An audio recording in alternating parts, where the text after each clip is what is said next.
Demak, bugun 3-darsimizni boshlaymiz. 3-darsimiz sonlarda qo'shish va ayirish amallarini bajaramiz. Deylik, sonimiz qanday yozilsa, xuddi shunday qo'shiladi, xuddi shunday ayriladi. Bu nima degani? Bu degani, deylik, 2 qanday yozilsa, ya'ni mana bu ikkita toshlarni ko'tarsak, 2 soni hosil bo'ladi. Xuddi shunday 2 turibdi, qo'shishimiz kerak, yana 2 ni. Qanday yozilgan bo'lsa, yana shuncha tosh qo'shiladi. 2. Javobimiz to'g'ri.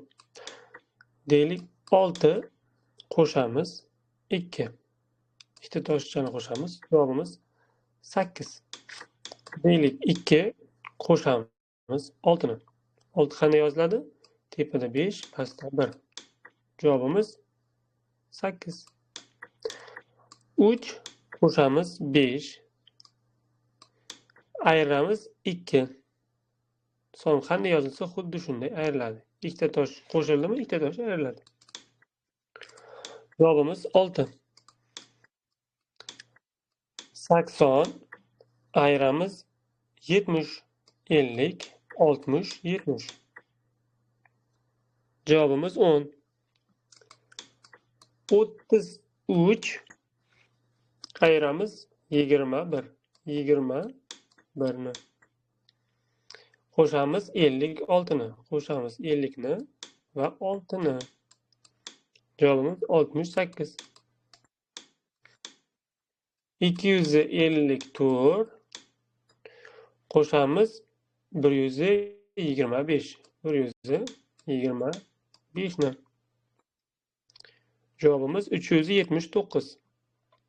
Endi 379 dan ayiramiz 268 ni. 260 ni va 8 ni.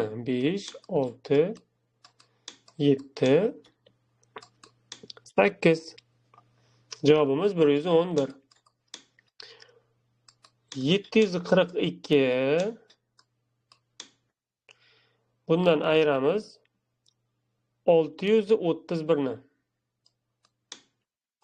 631 ni. Bunga qo'shamiz 256 ni. 256 ni. Bundan ayiramiz 162 ni. 162 ni. Javobimiz 205.